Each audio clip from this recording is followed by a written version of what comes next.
This is Anarchast.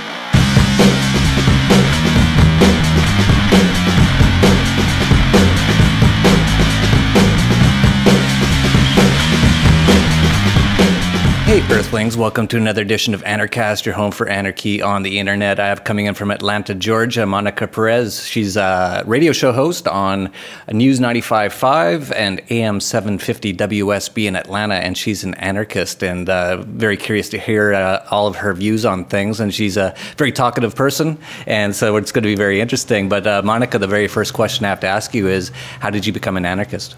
Hi, Jeff. I have answered that question before in lots of different ways. I've written little essays about it, but I just want to isolate this one point that I think gets lost, and it's really the essence of what made me realize the hopelessness that what I say is that the idea of self-limiting government is a utopian fantasy. It's never going to happen. And essentially the way I figured it was this. I tried to figure, what could the founders have done differently? What did they not figure out? What did they not write into the Constitution? What didn't they anticipate?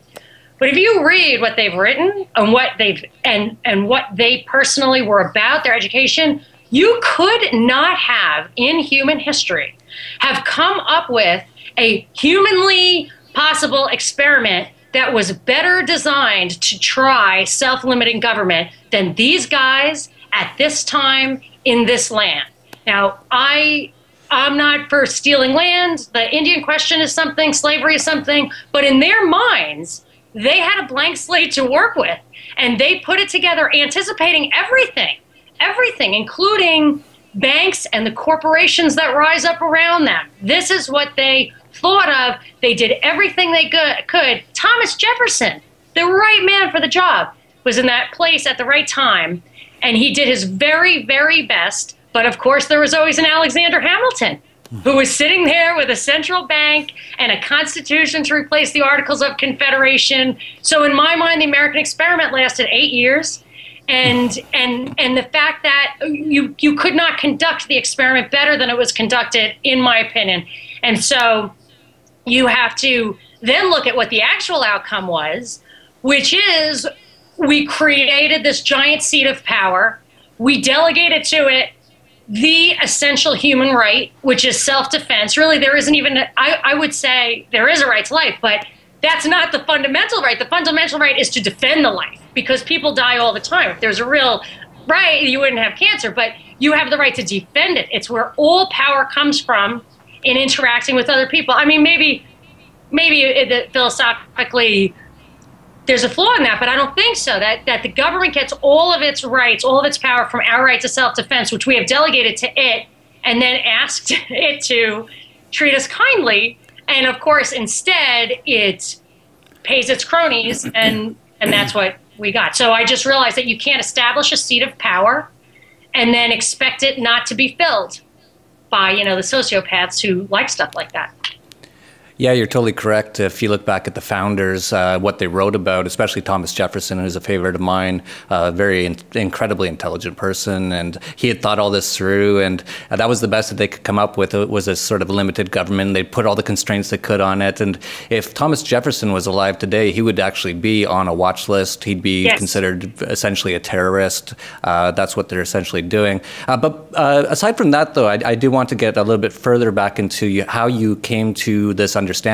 You were born in Brooklyn, I believe, or somewhere around there. Yeah. And so were you born into some sort of a conservative family or anything like that? And then was there something that sort of awoken you to these sort of concepts? I was born in Brooklyn. I'm the youngest of 9. I was raised in the suburbs, but my brothers and sisters are all culturally Brooklynites. They are Brooklynites, and they would teach me how to speak with the proper accent. They were afraid I was going to sound like a hick because we lived 17 miles outside the city.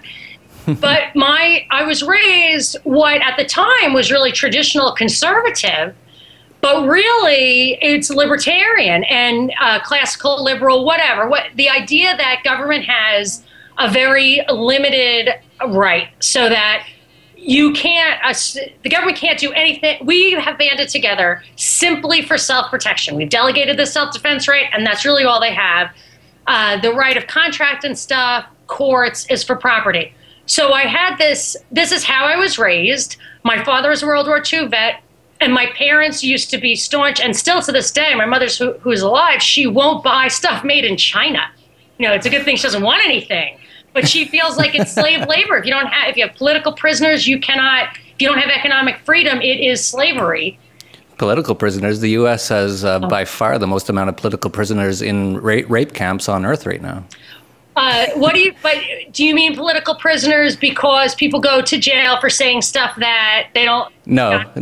When I say political, I mean they're in jail for victimless crimes. Yes. So it's actually a function of the political state that they're in. The U.S. has, I think, 8 times more than any other country on Earth. The amount of people in jails. When you start looking objectively at anything, at your own country, at your own religion, you can see what other people see, which is you're only believing like the fantasy, which is honest. Like the Bill of Rights, Constitution, people who believe in that, they mean it. It's not like we're deluded. We mean it. The delusion is that that's really what we stand for, and that we have these freedoms. Like we're the freest country in the world. I mean, I think we have to recognize that we've let our government go, and that those freedoms, to the extent we had them past that 8-year experiment, that you can't defend, this idea of American exceptionalism keeps the world safe for freedom is like self-contradictory, because what we're doing,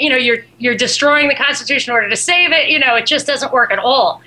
But my parents saw, they didn't see what I have seen and read and stuff like William F. Buckley. If you go into deep, so they were real happy when William F. Buckley came around. They worked on the Barry Goldwater campaign, which was the last hope for conservatism in the Republican Party. Then it got hijacked by people like, or I should say, dominated by people like Nixon, who closed the gold window, instilled price and wage controls. I mean, this is the two parties. Nobody's going to save this country at this point, but they thought that this Republican undercurrent could. And I've even read stuff that William F. Buckley is kind of in on it, that there's a power elite, and that those guys use the two parties in order to exploit our values that we think they're really representing. But in fact, they just use them against us to consolidate power at the top for their goals, which some of them think are good goals, but they also know that us rabble aren't allowed to know about it because we wouldn't get it. Yeah, no, there's so much behind the scenes with the U.S. government today, and you're saying about how it used to be the freest country on earth. I consider the U.S. today to be one of the least free countries on earth, and of course they're still running around the world blowing things up, the U.S. government and CIA, which is just constantly creating chaos and havoc everywhere. And but it's really just the U.S. has just gone so far downhill, and it's just really funny to see that some people haven't even realized it yet, like your mother, who won't buy anything from China. China's quite a bit freer in many respects, not every respect. Yeah, I mean, Ron Paul wouldn't say it. But I want to have a question for you, since you bring up this idea of freedom. I'm with you. You can't, I mean, I was really worried when my daughter wanted to do a lemonade stand at the corner. I was like, seriously, like somebody's going to call the cops. Someone's going to come by and ask you for a permit. You know what I mean? She grew the mint. She put mint in it. It was great. I don't go for the lemonade stand where like this like pathetic kindergartner gives you warm Crystal Light and you're supposed to pay $2 for it. Like, I'll never go to them. I'm like, I don't want your product. I'm not buying it.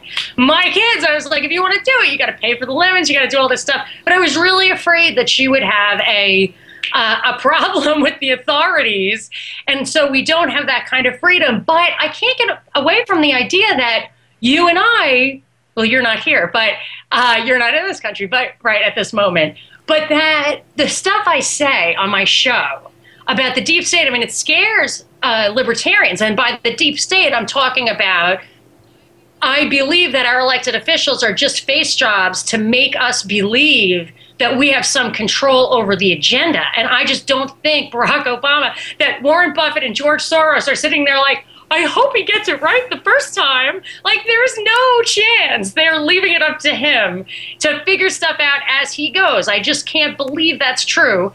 So I think there's this deeper government thing, but I say it on the radio, people turn it on in their cars and they listen.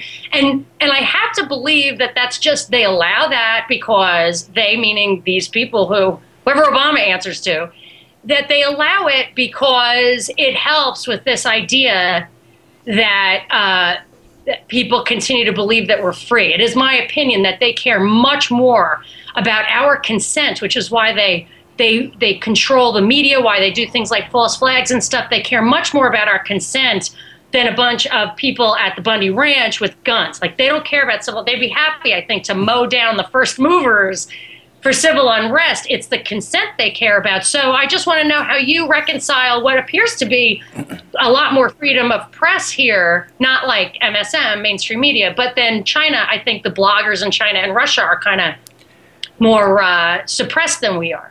Yeah, no, you bring up a great point. Every single country on earth is different. Some have more freedoms in certain respects, and some have less freedoms. None are completely free, unfortunately. The U.S., in terms of the Press Freedom Index, I believe is number 44, right behind Haiti and just above Zimbabwe, I believe, at this moment in time.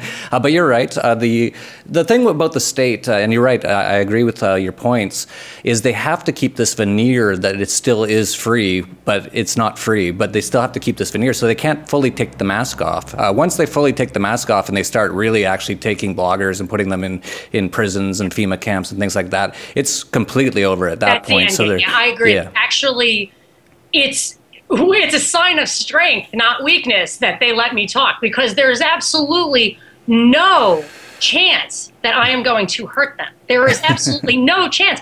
I was reading this thing called The Report from Iron Mountain. So if you go down the rabbit hole, not asking you, you're, on the truthy scale where you come out. Oh, I'm about as truthy as they get. Okay, so I go down the rabbit hole way. And if you go back to stuff that was written in the 50s and 60s, and even in the 70s, where people were still figuring this stuff out, and like the CIA and stuff and the FBI hadn't, really more the CIA, but they hadn't fully suppressed this stuff. Like, there was Operation Mockingbird, which controlled the press. But there were congressional hearings about that. I mean, people are like, well, that's over now. Of course it's not over, but there will never be any congressional hearings. Okay, so there was this book, this leaked government document called The Report from Iron Mountain, which is a 75-page document for 5 years. It was categorized as nonfiction. It was on the New York Times bestseller nonfiction list. And it's really a shocking, shocking book. But all it talks about, all it cares about, is the consent of the governed, and the idea that the opening line was, I'm leaking this. I'm one of the guys who wrote this thing. I believe in it. I think that it talks about how to control the masses, and the conclusion is you always have to have the threat of war, and that is going to take actual deaths. So like when the MH17, the flight over Ukraine, went down, a talking head said, like a government guy said, now Americans know this is a real war with real casualties. And that was straight out of this report from Iron Mountain. But what the guy said is, I think it's uncool to be secretive about it, and it doesn't matter anyway. Even if everyone knows about it, it won't change the course of these events. And it was a New York Times bestseller in this country. Everyone knows, knew, understood it, and it made no difference at all. If you read that document, they say now the guy came out and said, I was just kidding, it was a hoax, which it most definitely wasn't. You can look and see that all that stuff happened and everyone knew about it and it didn't matter at all. So that's a sign of strength, in my opinion, and that is true, and that's why they can let us have this communication. Maybe it's a release valve. Sometimes I wonder if I'm, serving a purpose. Yeah, no, I think there is a point there about a release valve. Every sort of fairly totalitarian government, which I think you could describe the U.S. as being today, needs to have a certain 1% that are allowed to release this pressure. And then they always just point at that 1% like they're crazy. And going to the, I'm just amazed at how uncritical the U.S. populace is. And of course, this has all been done over the last centuries, really, with public education. no one can even read when they leave public schools and indoctrination camps in the U.S. anymore. Fluoride in the water, vaccines. They put kids in schools now on ADD medication. They're just so, and then they're brainwashed. They go home, they watch the mainstream media, which is complete propaganda. And so, for example, the flight in the Ukraine, it's just amazing how few people ask, because it was only like a few months ago that Malaysian Airlines 777 airliner, that was the talk of the news. It was missing and they couldn't find it. And then there was a Malaysian 777 airliner in the Ukraine, and no one said, well, that obviously is not the same one. It's like, well, look into it a little bit, and I have looked into it. I actually don't think it is the same one, and I don't care it's the same one. There's a reason it was the same airline. My guess, it could be as simple as this. They don't actually want us to put us off air travel. Like, they need transactions. That's where the money comes from. They don't want us to stop flying, and that's already a tainted situation, and I'm sure Malaysia did something to somebody to piss people off. And that's why they're the target, or maybe it's just the squirrel you nail to the tree to tell other people, don't get out of line. We can bring whole countries down. But there is no doubt the two, or I should say, it's beyond credibility that those two, that they were both Malaysian flight, that's a coincidence. But they're so audacious. And in this, funny enough, in this report from Iron Mountain, it says, look, we are beginning to have the computer capabilities to determine the real reaction to even the tiniest thing. A minor change in the draft law will affect real estate prices in Manhattan, and we can model that out now.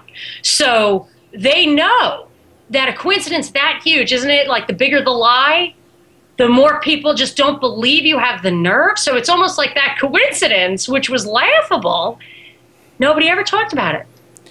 Yeah, that was Hitler, I think, who said that if you're going to tell a lie, make it really big. Hitler, but Hitler, yeah.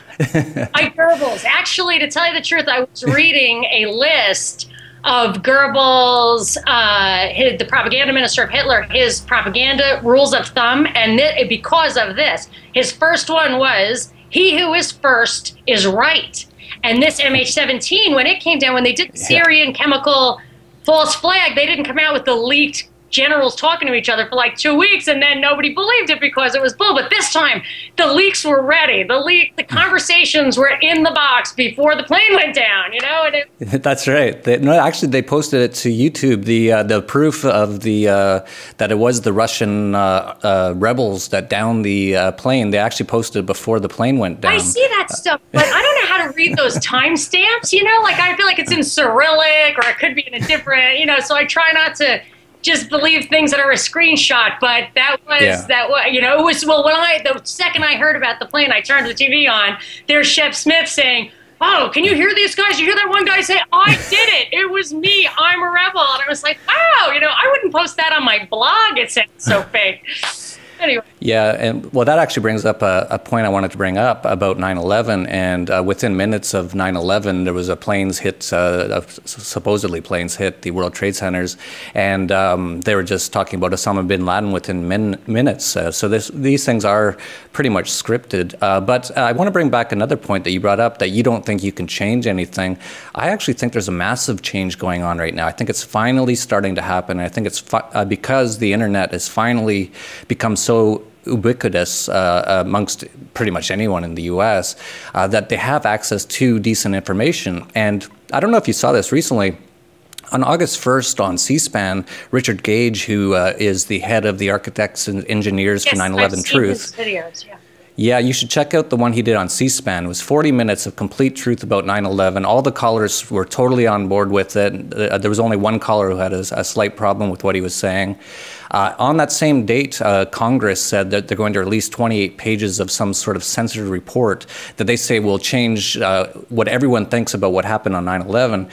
So there's a lot of stuff going on right now. And I actually have a theory. I just wrote. You know, I'm very skeptical as well, of course. You know, they'll have you focus on the Saudi Arabians. That's exactly what I wrote on the Dollar Vigilante today. Today's August 5th.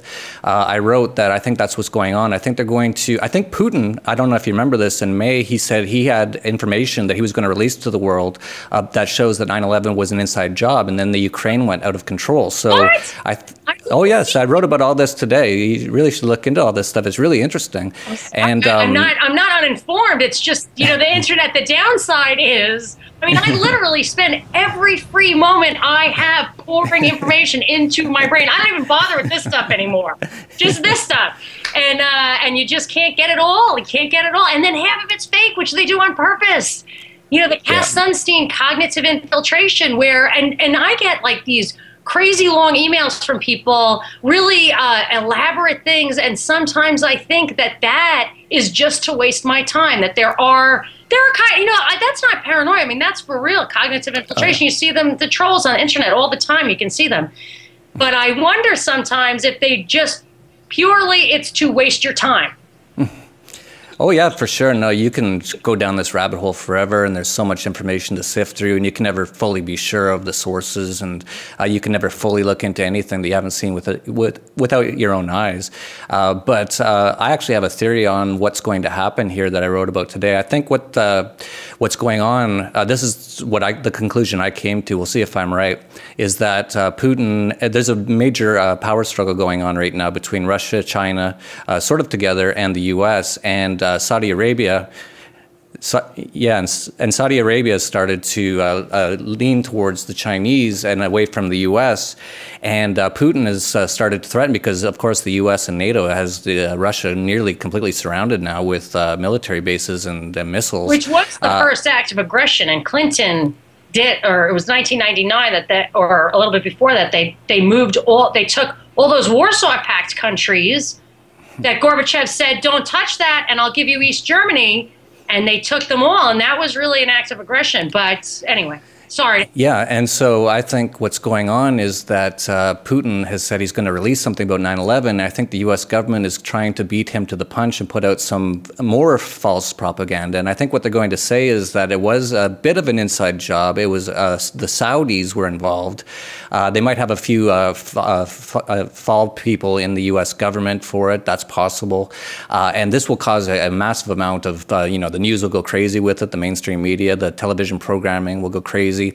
And so even at that point, if Putin does release some sort of information that really shows what happened on that day, it won't get into the mainstream media, and a lot of Americans won't even know about it. And then the U.S. will say, we're going to attack Saudi Arabia now because of their involvement in 9/11. But because of the internet, and you pointed out earlier that the Syria false flag attack didn't work. They tried to do that to get into war with Syria. And even the Ukraine one, with the downing of that airliner, that has not caused a massive amount of we have to attack Russia sort of thing. And so even if they come out with this thing on Saudi Arabia, thanks to the internet, this is what I'm saying is I think it's changing, is a lot of people might not fall for it. And so this is very interesting times. I agree with you. I would say the two hopeful signs for me are that, yes, there is an awareness. It's what I've seen referred to as the Internet Reformation. When the printing press came along, it destroyed the hierarchy. It changed. Now, what it did, it used to be there was a tension between the church and the state. The Catholic Church had real power outside of the state, and they vied for the money and the loyalty of the people. And then the Internet Reformation came, and I would say kind of paradoxically, it made things a little bit worse in a way, because then the states absorbed the power of the churches also in some places. But the fact was, it destroyed the existing power because people were just aware of it. They just became aware of the true nature of the hierarchy structure. So the internet, I see that as a threat, but I can't, and I have one other thing, but I can't square that with the fact that they knew the government really controlled, or could have controlled, the rollout of the internet. And if you read Zbigniew Brzezinski, who's, if you believe there's an us and a them, he's them. He wrote in the 70s, America in the Technotronic Era, about, and he said, there was a quote, that America will be basically a turnkey surveillance society where every single solitary person's most personal detail will be in a file, instantly retrievable under their identifier. And that is where we have come out, and we voluntarily put that information there through Facebook and everything else. So they used it as a tool. I think in spycraft it would be called a limited hangout. Like you throw some stuff out there that you know has a downside, but the upside to you is far greater. So I wonder if they really are going to just be able to pull it back, and if they do it in a certain way, then it'll stop this. And then the other hopeful sign, again, who knows if it's just if ultimately Putin will play the big game, but he's seen when he leaked those tapes of Victoria Nuland and Jeffrey Pyatt, our Assistant Secretary of State and our ambassador to the Ukraine, plotting a coup, whether an actual coup or puppet coup in Kiev. The tapes were leaked February 2nd when Putin revealed the operation of the deep state. A KGB guy in Russia does not want people to understand. He didn't do it for the Syrian false flag. He only did it for he finally was like, I've had enough, it seemed to me. Could be, could be they get him back in the box. I don't know. But those are the two things, the internet, and then I wonder, can't they really control that? And Putin, who has played the game before, it's hard to know, right? It's hard to know what's really going on.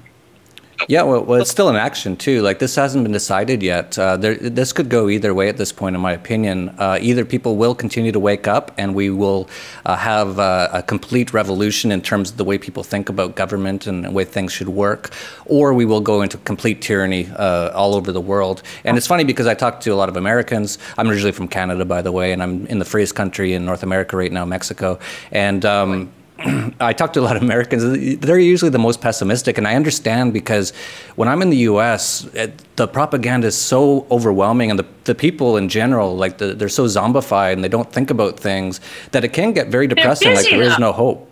You can't oh yeah, they're very busy. The tax burden is 50%, and then they really just burn that money, I think, to keep us overwhelmed with that stuff. I really don't blame the people. I think if people would go Ron Paul, you know what I mean, give up their careers and go fight back. That's the main purpose of the progressive tax system, in my opinion. I'm sorry to interrupt. I told you I can't stop talking. Oh, no, I totally agree. And this has actually all been planned for the last 100 years this is all part of the socialist doctrine, Marxist doctrine, all sorts of plans that we've seen over the years to control populations is to keep them very busy. And all the propaganda, like you brought up Goebbels before, he only wished he lived today with all the technology and Facebook and things like that. He would love this. He probably wouldn't have any power. They'd have caught him, they're so controlling up there.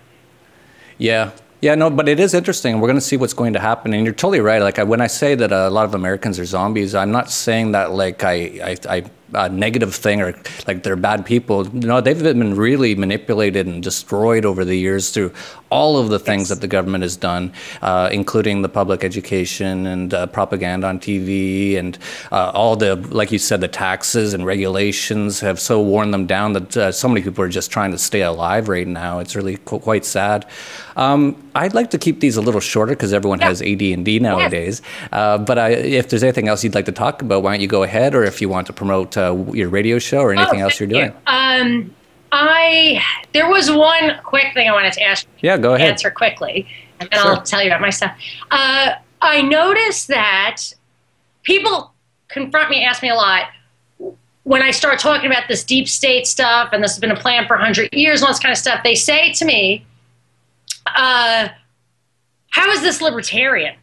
And my answer is, part of the process of the scales coming out off your eyes is you see the true, how socialism, even if you thought it would be a morally okay thing to do, it obviously doesn't work. It's totally exploited.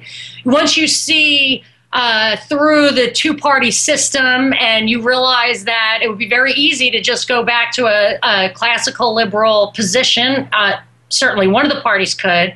Once the scales fall off your eyes, then you stop believing, if you were Republican turned libertarian, you stop believing Fox, or you stop believing CNN, you stop believing the propaganda, then all of a sudden you have to find real information, and then you think for yourself. So it's not like understanding the truth of certain controversial issues is fundamentally libertarian, but there's something a little deeper that make those things kind of go hand in hand, I think. But I wondered if, if you think that's correct, because I try to explain that, and some libertarians get a little put off that I begin to sound like way too down that hole. Oh, that's interesting. I haven't totally heard that perspective too much on my end. Most of the people I interact with are just looking into everything, and then they don't say those sort of things, that if we're looking into all these things, it's not libertarian. I don't hear that too much. You brought up a great point, though, about the media, CNN and things like that. MSNBC's ratings are down more than 50% in the last year. Larry King left CNN and he went to the Russia Today propaganda channel. And he actually had a quote that if CNN showed SpongeBob SquarePants cartoons, it would have better ratings. So people, and actually the internet just surpassed mainstream media for where people get their news now. So there's a lot of interesting things going on. It's going to be incredibly fascinating to watch. It's going to be definitely interesting times, and I don't know what that old Chinese saying was, or whether you want to live in them or not, but we're living in them whether we like it or not. Right. And yeah, it's almost overwhelming. So on your radio show, because my radio show is a mainstream outlet. I mean, it's not cable TV. It's just in your car in Atlanta on WSB. So my listeners are just people driving their kids to soccer, you know, and they're regular conservative radio listeners. You know, Rush Limbaugh is the big headliner on my show and on my station. And I'm always, those are the people I'm talking to. And these are the people who vote and the people who work and the people who care about this country. And then so that's why I get people who look to me to explain to them what libertarianism is. What's the difference between libertarianism and conservatism? But half the time I'm talking about, you know, Kiev shot that plane down, right? You know, and they're like, what? Just wondering about the freedom thing, you know? So that's an interesting point, that you don't get that because you're a pull, like people pull your information to them, whereas I push, you know? So you can, but I post free on my podcasts, and I write some great articles, and I usually summarize these books I refer to, these things from the 60s and 70s, who wants to read them, but I'll just like tell you the highlights. So my website is monicaperezshow.com, and you can get all these podcasts on there. And if you ever want to listen live to the show, so you can call in, and I've gotten calls from Japan, Mexico, all over the place. You can listen live at WSBradio.com on Saturdays from 3 to 6 Eastern time in Atlanta. But unless you want to call, it takes about half the time to listen to the podcast. Oh, but you can also, you know, we tweet at Monica Perez Show. That's great, and it's really telling, isn't it, that it's so hard to explain liberty to Americans today. Of all the well, they're afraid. You know, they think that Trump's foreign policy is dangerous, and it's like, no, this is dangerous. What we're doing right now is dangerous. That's self-defense. That was the whole point. Yeah. Anyway. Yeah, it's crazy. So yeah, definitely check out Monica Perez's show and support all the anarchists out there trying to spread the truth and trying to wake people up to what's really going on. And that's it for Anarchast, your home for anarchy on the internet. Peace, love, and anarchy. This is Anarchast.